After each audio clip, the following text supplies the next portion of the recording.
안녕하십니까 성도 여러분. 오늘은 제2과 마지막 날입니다. 금요일 더 깊은 연구를 위하여 함께 말씀을 나누겠습니다. 말씀 나누기 전에 함께 기도하겠습니다. 하늘에 계신 아버지 하나님, 이 한 주 동안 죄악 세상에서 참으로 상상할 수조차 없었던 죽음이 우리에게 다가오고 이 죽음이라고 하는 거대한 것, 이 산을 넘기 위하여 우리가 어떻게 해야 하는지, 그러나 말씀을 통하여 우리의 도움자이시요 구원자이신, 또 우리의 죄로부터 온전히 죄의 속박에서 벗어나게 하실 우리의 구원자이신 예수 그리스도를 이 땅에서 보게 하시고, 또 우리를 위하여 하늘에서 이곳으로 찾아오게 하신 아버지 하나님의 그 은혜를 인하여 감사합니다. 죄로 인하여 힘든 나날들을 우리가 보낼 수밖에 없지만, 그러나 더 감사한 것은 우리 예수님이 계신 것을 인하여 더 감사할 수 있는 우리의 생애가 될 수 있도록 도와주시옵소서. 모든 말씀들이 이제 마쳐질 때에는 이 한 주의 삶이 온전히 주님 안에서 주님과 동떨어지지 않은, 참으로 주님과 가까이에서 생애하는 삶을 살기로 결심하는 시간 되게 하시기를 예수님의 이름으로 기도합니다. 아멘. 예, 감사합니다.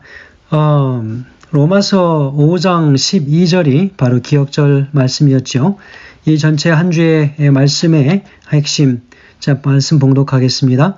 그러므로 한 사람으로 말미암아 죄가 세상에 들어오고 죄로 말미암아 사망이 들어왔나니, 이와 같이 모든 사람이 죄를 지었으므로 사망이 모든 사람에게 이르렀느니라 라고 기록하고 있습니다. 자, 여러분, 오늘 우리는 이제 한 주의 말씀을 우리 함께 나누고 그 맨 마지막에 말씀을 우리 함께 나눕니다. 아버지 하나님께서 그리스도를 이 땅으로 보내주시고, 그래서 모든 훼손된 세상 속에서 깨끗한 죄를 알지도 못하신 예수님께서 오셔서 모든 그 죄의 짐을 감당하시는 우리 예수님, 우리 하나님의 놀라우신 계획을 다시 한번 보게 됩니다.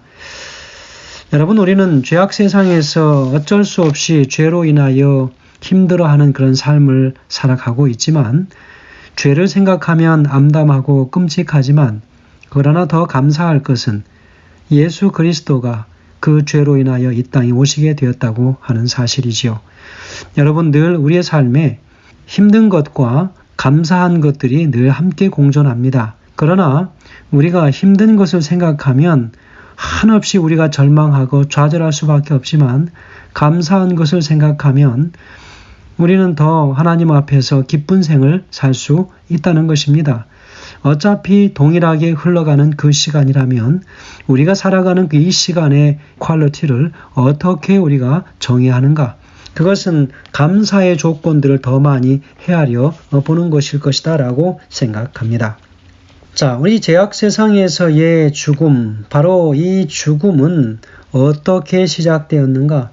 하나님께서 창세기 2장 19절에 약속하신 이 선악과를 먹는 날에는 정령 죽으리라 라고 한 바로 하나님의 그 선언을, 바로 사단은 3장 1절부터 7절까지 말씀을 보면 뒤집습니다.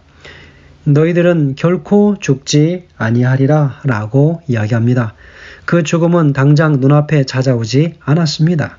그렇기 때문에 하와는 그 모습을 보면서 그럴듯하다라고 생각을 하게 되지요. 그러면서 마음이 동하기 시작합니다. 그러면서 그 여세를 몰아서 사단은 하와에게 더 분명한 증거를 가지고 오고 눈에 보이는 현상들을 보여주면서 믿으라고 하는 것입니다. 그래서 그것을 손에 들고 먹음으로 인하여 그 먹는 동시에 자신이 마치 더 눈이 밝아지고 하나님처럼 되는, 그래서 선과 악을 구별할 수 있는 그런 존재가 되는 것처럼 스스로 생각하게 되는 것입니다.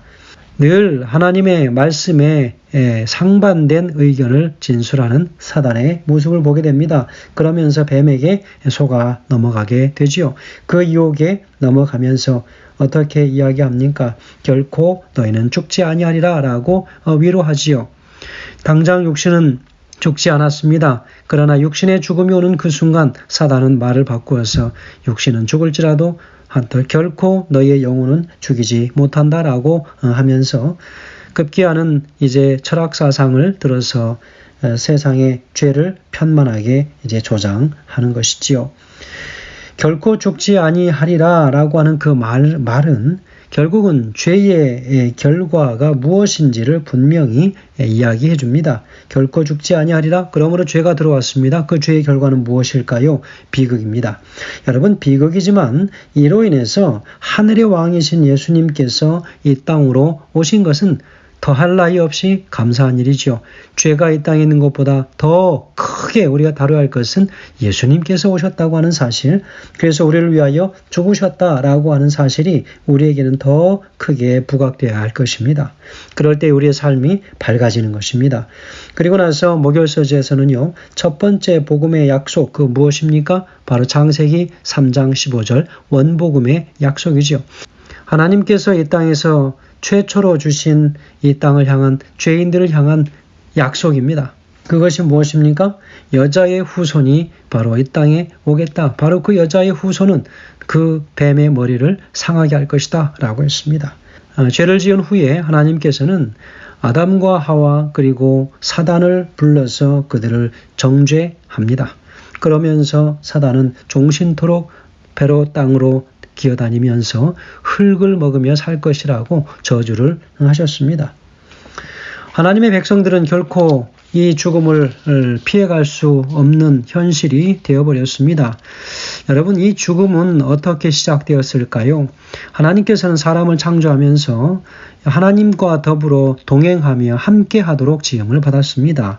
하와는 그가 지음을 받으면서 자신의 남편인 아담과 함께 동행하도록 그렇게 지음을 받았습니다. 남편 곁을 떠나는 순간 죄는 찾아왔지요. 여러분, 인간이, 이 땅에 사는 모든 인간이 하나님 곁을 떠난다면 그 모든 죽음을 우리는 피할 길이 없을 것입니다. 우리는 오늘 이 말씀을 통해서 이제 한 주의 모든 이 과정 공부의 말씀을 맞추면서 진정으로 이 땅에서 예수 그리스도와 함께 이루어내는 그 일은 무엇일까? 바로 그것은 구속의 경륜이라고 우리는 짧게 표현할 수 있을 것입니다. 여러분, 구속의 경륜이 무엇일까요? 저는 한마디로 정의한다면 바로 이것은 관계의 회복이라고 말할 수 있을 것입니다. 무엇보다도 끊어지고 무너졌던, 깨어졌던 관계가 회복되는 것입니다. 아담과 하와 그리고 하나님과의 관계가 회복되는 것, 인간과 하나님의 관계가 회복되는 것, 특별히 사람과 사람 사이에도 반드시 회복이 이루어져야 하는 것, 바로 우리가 구속의 경륜이 무엇인지를 진정으로 깨닫고 살아가는 사람들일 것입니다. 그래서 하나님을 최고로 사랑하는 사람들이 구속의 경륜, 바로 다시 말하면 관계의 회복을 통하여 하나님을 최고로 사랑하는 사람들이 갈 수 있는 곳, 바로 하늘나라를 우리가 가야 할 것이라고 하는 사실을 다시 한번 우리가 함께 말씀을 통하여 나누게 됩니다. 자, 오늘 더 깊은 연구를 위하여 라고 하는 부조화 선지자 67페이지에 있는 말씀입니다. 사람뿐만 아니라 지구도 죄로 말미암아 악한 자의 권세 밑으로 들어갔다. 그것들은 구속의 경륜으로 말미암아 회복될 것이다. 아담은 창조될 때 지구를 통치할 지위에 세웠으나 유혹에 굴복함으로 그는 사단의 지배 아래 들어갔다. 누구든지 진 자는 이긴 자의 종이 된다. 사람이 사단의 포로가 되었을 때 그가 가졌던 통치권은 그의 정복자에게 넘어갔다. 이같이 하여 사단은 이 세상 신이 되었다. 그는 원래 아담에게 주어진 바 되었던 지상의 통치권을 찬탈하였다라고 했습니다. 제가 앞서 말씀을 드렸지만 이 땅에 대쟁투가 벌어진 그 이유가 무엇이었습니까? 예수 그리스도께서 이미 십자가에서 죽음을 당하시고 이 땅에 아담과 하와로부터 취했던 이 세상의 통치권을 사단이 내어놓아야 하지만 내어놓지 않기 때문에 벌어진 것이 바로 영적인 대쟁투라고 하는 것입니다. 여러분, 그래서 오늘 우리가 특별히 이 대쟁투 속에서 살아가는 우리가 어떠한 삶을 살아가야 하는가, 그리고 우리가 어떤 경계의 정신을 갖고 살아가야 하는가. 여러분, 1882년 8월 17일자 사인즈에 있는 이 말씀은 이렇게 기록합니다. 죄 가운데 있는 자신들을 스스로 변명하고 정당화시킬 준비가 가장 잘 되어 있는 사람들이 다른 사람을 비판하고 정죄하는 일에는 매우 혹독한 경우가 흔히 있다. 오늘날도 사울처럼 하나님의 불쾌히 여기심을 자초하는 사람들이 많이 있다. 그들은 충고를 거절하고 책망을 멸시한다. 심지어 하나님께서 그들과 함께 하지 않으심을 분명히 깨닫고도 그 곤경의 원인이 자신이라는 것을 인정하려 들지 않는다. 교만하고 건방진 마음을 품고 있는 사람이 얼마나 많은가. 그러면서도 자신들은 잔인한 재판관이 되어 그들보다도 마음과 생애가 훨씬 더 훌륭한 다른 사람을 꾸짖는 데에는 매우 혹독하다. 이런 자칭 재판관들이 다음과 같은 그리스도의 말씀을 깊이 숙고했으면 좋으련만 너희가 비판하는 그 비판으로 너희가 비판을 받을 것이요 너희 헤아리는 그 헤아림으로 너희가 헤아림을 받으리라. 마태복음 7장 2절 말씀입니다. 성도 여러분, 오늘 우리는 이 말씀을 다 이제 공부하고 어떠한 삶을 살아가야 할 것인가 다시 한번 깊이 숙고하는 시간이 되길 간절히 소망합니다. 그러므로 인하여 우리가 말씀을 그동안 열심히 연구한다고 하였지만 내 주변에 있는 많은 관계들에 소홀히 하고 살지는 않았는가? 그래서 많은 관계가 왕왕 무너지고 있는 이 모습 속에서도 여전히 우리는 신앙을 한다고 살아가지만 참으로 중요한 것들을 많이 놓치고 살았던 것도 우리가 간과할 수 없습니다. 하나님과의 관계는 어떻습니까? 나도 모르게 무너진 모든 관계들이 회복되어져야 할 것입니다. 그것이 바로 온전한 하나님의 구속의 경륜을 이루는 일입니다. 우리 하나님은 회복의 하나님이십니다.